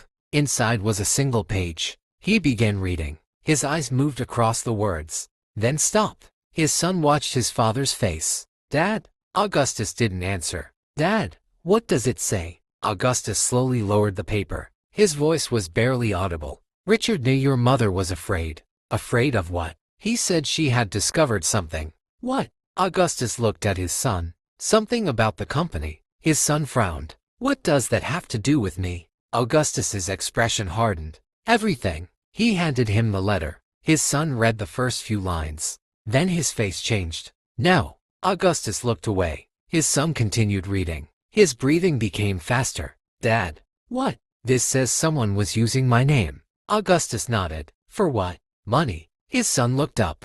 What money? Augustus closed his eyes. Money that disappeared from the company. His son stared at him. You blamed me. Augustus didn't speak. You thought I stole from you. I was given evidence. By Richard. Augustus looked at him. Yes. His son stepped backward. For 7 years, he had carried the weight of one accusation. His father's disappointment. His family's silence. The belief that he had betrayed the man who gave him everything. And now, the evidence might have been a lie. You believed I stole from you. Augustus's eyes filled with regret. I did. And that's why you told me to leave. Augustus nodded. His son's voice broke. You didn't even ask me. I thought I had proof. You had his proof. Augustus looked down. Yes. His son laughed once. But there was no humor in it. 7 years. Augustus looked at him. 7 years of my life. I know. No, Dad. His son's eyes filled. You don't. Augustus remained silent. I miss birthdays. I know. I missed holidays. I know. I missed watching my own child grow up. Augustus looked toward the doorway. Noah. His son wiped his face. You let me believe I wasn't welcome here. Augustus's voice trembled. I was wrong. You were wrong. Yes. That is all. No. Augustus looked directly at his son. I destroyed my own family because I trusted the wrong man. His son stared at him. Then something in his expression softened. Not forgiveness. Not yet, but something close to understanding. What happened to Richard? Augustus shook his head. I don't know. He disappeared 7 years ago. Yes. Right after I left. Yes. His son looked at the letter again. Maybe he didn't disappear. Augustus looked at him. What do you mean? Maybe he ran. Why? Because he knew you would eventually find out. Augustus became still. Then Amara spoke. Sir. Everyone looked at her. The person who wrote this letter. She pointed to the page. Does it say where Richard was going? Augustus took the letter back. He read the final lines. His face suddenly went pale. His son noticed. What? Augustus didn't answer. Dad. Augustus slowly turned the page. There was writing on the back. Only one sentence. If Augustus discovers the truth, I will be at the place where it began. His son frowned. Where? Augustus stared at the words. Then whispered. The old veil factory. His son looked confused. That place was demolished years ago. No. Augustus shook his head. It wasn't. You told everyone it was destroyed. I told everyone that because Richard told me it wasn't safe. His son looked at him. And you believed him. Augustus didn't answer. Amara's expression changed. Sir. Augustus looked at her. What? If Richard was lying about the factory. She paused. Then maybe he was lying about something else. Augustus stared at her. The room fell silent. Then came a sound from upstairs. A child's voice. Mom? Amara immediately turned. Noah. She hurried toward the stairs. But before she reached them, the lights went out. The entire estate fell into darkness. Amara froze. Augustus. His son's voice came from the study. Stay where you are. A few seconds passed. Then the emergency lights flickered on. Amara looked toward the staircase. Noah was standing halfway down. His eyes were wide. Mom. Amara rushed toward him. What happened? I heard someone. Someone. Noah nodded. Outside my window. Amara's heart dropped. What did you hear? Noah pointed toward the upstairs hallway. He said. He stopped. What did he say? Noah swallowed. He said Mr. Vale shouldn't open the box. Amara froze. Augustus heard him. His son's face changed. What did you say? Noah looked toward the dark window. He said. The boy's voice became quieter. Tell the old man Richard is sorry. Augustus's face went completely white. His son stared at him. Dad. Augustus looked toward the window. Then at the box. Then at the letter. For 23 years, he had believed his past was buried. For 7 years, he had believed his son had abandoned him. And now, in a single night, every truth he had built his life around was beginning to collapse. Augustus slowly turned toward the window. Richard. His son stepped closer. What? Augustus's voice was barely a whisper. He knows we're looking. Then, from outside the estate, a car engine started. His son ran toward the window. He pulled the curtain aside. A black vehicle was already disappearing down the road, but just before it vanished into the darkness, the brake lights came on. The vehicle stopped. For 3 seconds, it remained completely still. Then the driver's window lowered. Someone looked back toward the Vale estate. His son couldn't see the face clearly, but Augustus could. His body went rigid, because he knew that face. He had seen it 23 years ago, the night before his wife died. And the man Augustus had believed was hundreds of miles away, was standing outside his house, alive, watching them. Augustus whispered one sentence. It's him. His son turned. Who? Augustus looked at him. Richard. The car suddenly accelerated and disappeared into the darkness. But the mystery was no longer whether Richard was alive. The real question was, why had he come back now? And what had he been hiding for 23 years?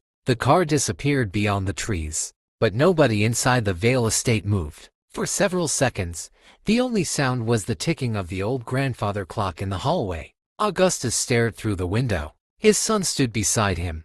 Amara held Noah's hand. Nobody spoke. Then Noah whispered, Was that the bad man? Augustus slowly turned. Noah. The boy looked at him. You said he was bad. Augustus frowned. I didn't say that. You looked scared. Augustus looked away. Children noticed things adults tried to hide. His son crouched beside Noah. Go upstairs with your mother. But, please. Noah looked at Augustus. Then at his father. Is Mr. Vale okay? Augustus managed a small smile. I will be. Noah nodded. He squeezed Amara's hand. Come on, Mama. Amara led him upstairs. When they disappeared around the corner, Augustus's son turned toward him. "You saw him?" Augustus nodded. "You're sure?" "I knew his face." After 23 years, Augustus's eyes remained fixed on the window. "Some faces don't leave you." His son studied him. "Why didn't you call the police?" Augustus looked at him. "Because I don't know what Richard wants. Then we find out." "No." His son frowned. "No, not tonight, Dad.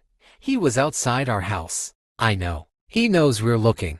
"I know. Then we can't just sit here." Augustus looked at the wooden box on the desk. "Yes." His voice became quiet. "That is exactly what we need to do." His son stared at him. "What?" "Read everything." He placed the old letter on the desk. "Every document in that box." His son nodded. "And tomorrow." Augustus looked toward the darkness outside. "Tomorrow, we find the old factory." His son hesitated. "Dad." "What?" "If Richard is telling the truth about something." Augustus looked at him. "And if Mom really knew what was happening." He swallowed. "Then we owe her the truth." Augustus nodded. "We do." The next morning, something strange happened in the Vale house. The curtains were open.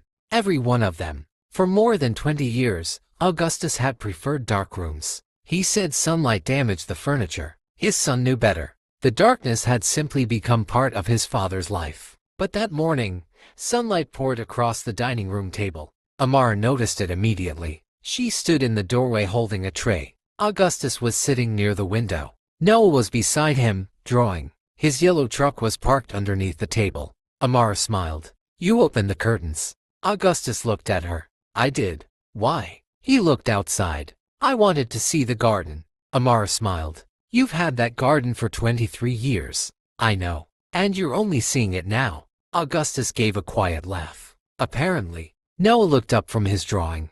"Mr. Vale?" "Yes." "I fixed your house." Augustus looked at the paper. It showed the mansion. Except every window was yellow. And people were standing outside. "What's this?" "The windows. They're all yellow. Because the lights are on." Augustus studied the drawing. "Why are the lights on?" Noah shrugged. "So people know where to come." Something about that answer stayed with Augustus. He looked toward Amara, then toward the empty hallway, then back at the drawing. "What if they don't know they're welcome?" Noah looked confused. "Then you tell them." Augustus smiled. "You make it sound easy." "It is." Amara laughed softly. "You're getting advice from a 6-year-old. Augustus looked at Noah. "Perhaps I should have started years ago."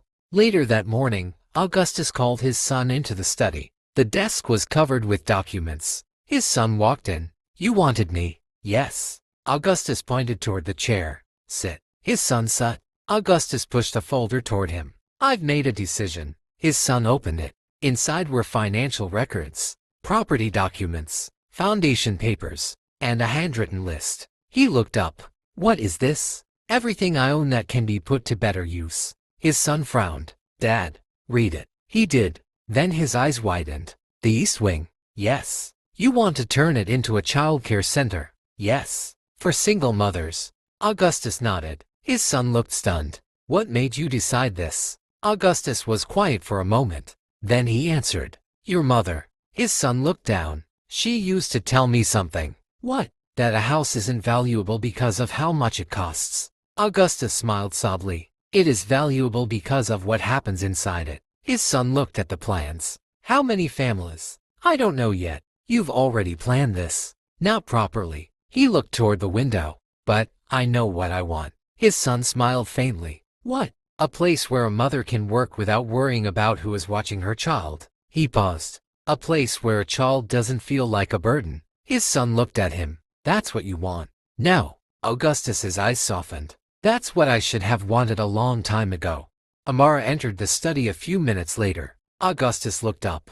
"Come in." She noticed the papers. "What is all this?" "Your future." She stopped. "My what?" Augustus gestured toward the plans. "I want you to run the center." Amara stared at him. "Sir, I don't know how to do that." "You'll learn." "I've never managed a center." "Neither have I." She smiled despite herself. "That doesn't make me feel better." "It should." "Why?" "Because I spent my entire life believing I had to know everything before I started something." He looked at her. "I was wrong." Amara slowly sat down. "What exactly do you want me to do?" "Tell me what mothers need." She hesitated. "Real mothers." Yes. Not what you think they need. Augustus smiled. Especially not what I think. That made her laugh. Then she became serious. They need somewhere safe. Augustus nodded. They need childcare that doesn't cost half their paycheck. He wrote something down. They need flexible hours. Another note. They need people who don't make them feel ashamed for needing help.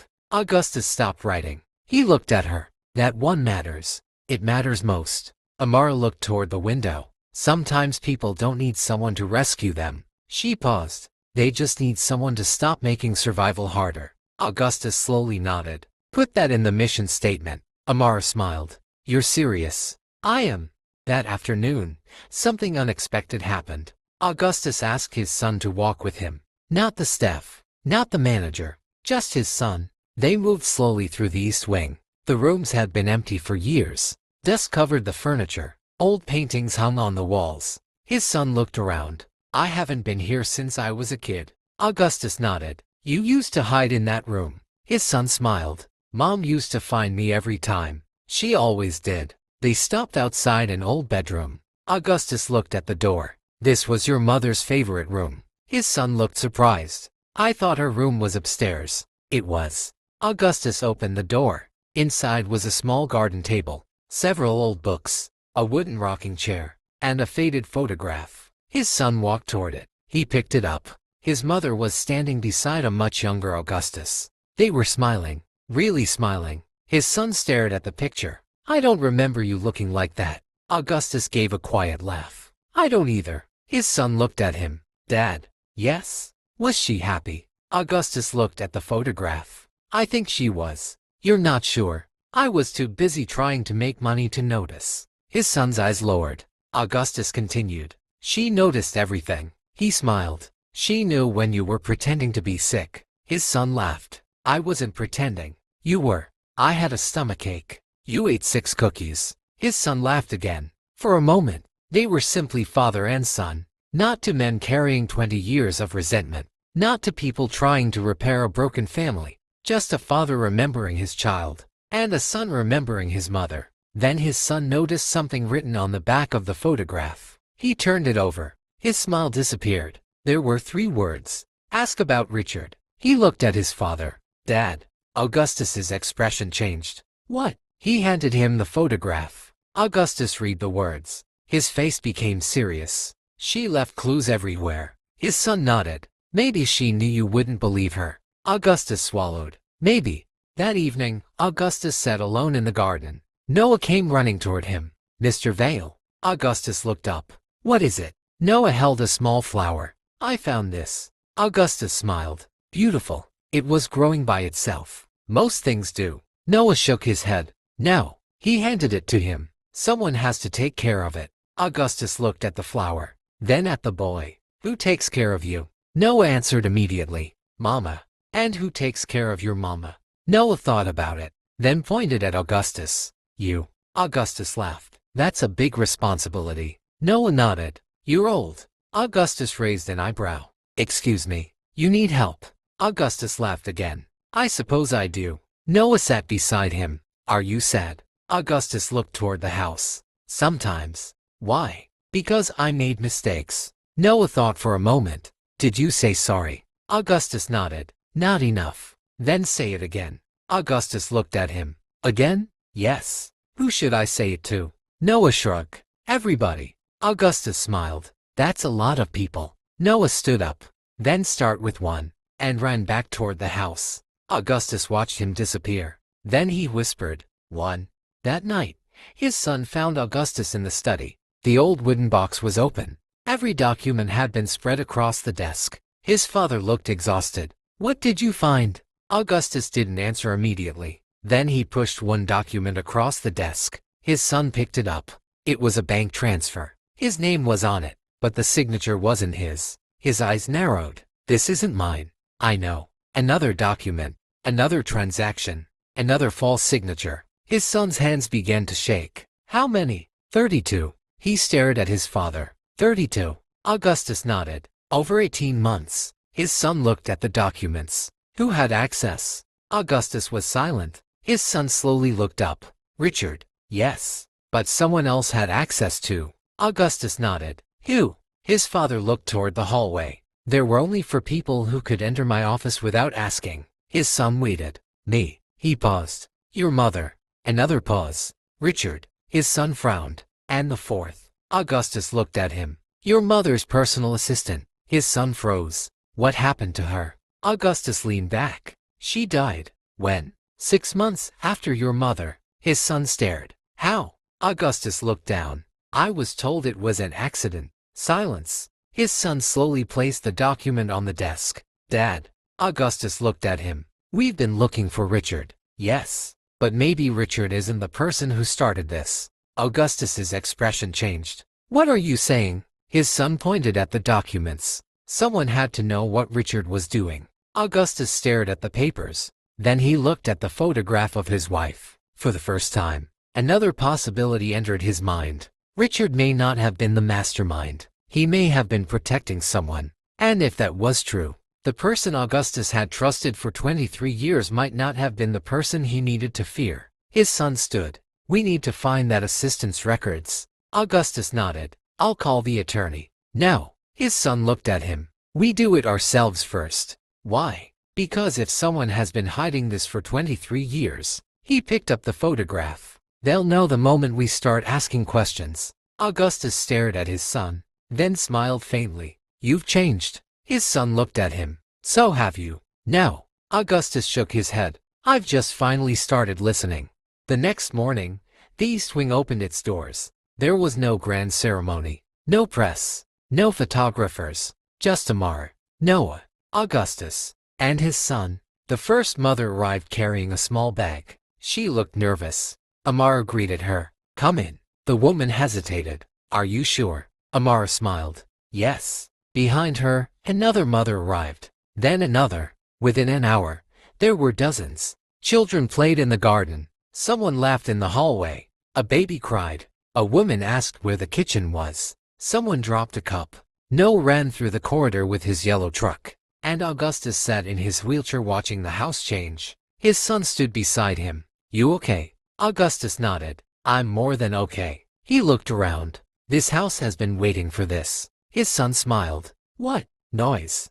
That afternoon, Amara found Augustus sitting alone on the porch. She walked toward him. You should come inside. I like it here. Why? He looked at the children playing. Because nobody is whispering. Amara smiled. You used to like silence. I was wrong about that too. She sat beside him. For a moment, they watched the children.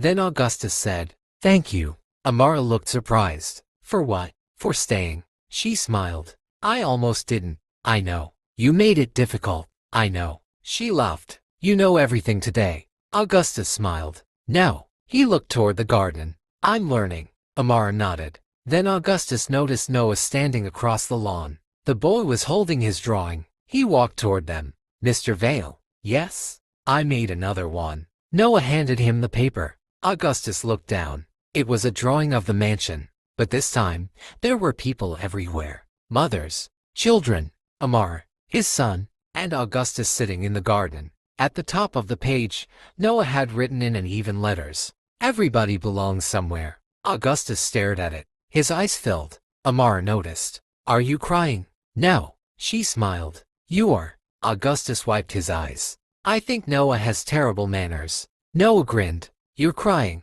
Augustus laughed. Yes. His son approached from behind them. He saw the drawing, then looked at his father. You okay? Augustus nodded. Yes. He looked at his son, then at Amara, then at Noah. And for the first time in decades, he didn't feel like the owner of the Vale estate. He felt like a man who had finally come home. But across town, a man sat inside a parked black car. Richard Hale. He watched the new sign being installed above the East Wing, the Vale Family Center. He stared at it for a long time, then pulled an old photograph from his pocket. It was a picture of Augustus's late wife. On the back were the same words she had written 23 years earlier. He knew everything. Richard closed his eyes, then whispered, I should have told you. His phone rang. He answered. Hello. A voice on the other end spoke quietly. Did he find the box?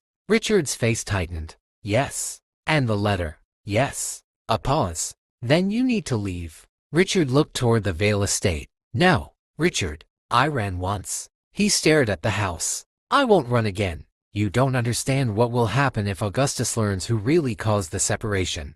Richard's eyes filled with regret. I understand exactly what will happen. He looked at the photograph. That's why I'm going back. The voice became urgent. You can't. Richard opened the car door. I have to. Why? Richard stepped out. Because Augustus has spent 23 years believing he lost his wife because he was a bad husband. He looked toward the estate. And his son has spent 7 years believing his father rejected him. He took a breath. They both deserve to know the truth. Then he ended the call. Richard walked toward the road. But before he could take another step, his phone rang again. This time, the number on the screen made him stop. It was a number he hadn't seen in 23 years. A number belonging to someone who was supposed to be dead. Richard stared at the screen. His hand began to tremble. Then he answered. A woman's voice came through. Richard. He couldn't speak. The woman continued. It's time you told Augustus what happened that night. Richard closed his eyes. Because there was only one woman in the world who could have said those words. And she had been declared dead 23 years ago.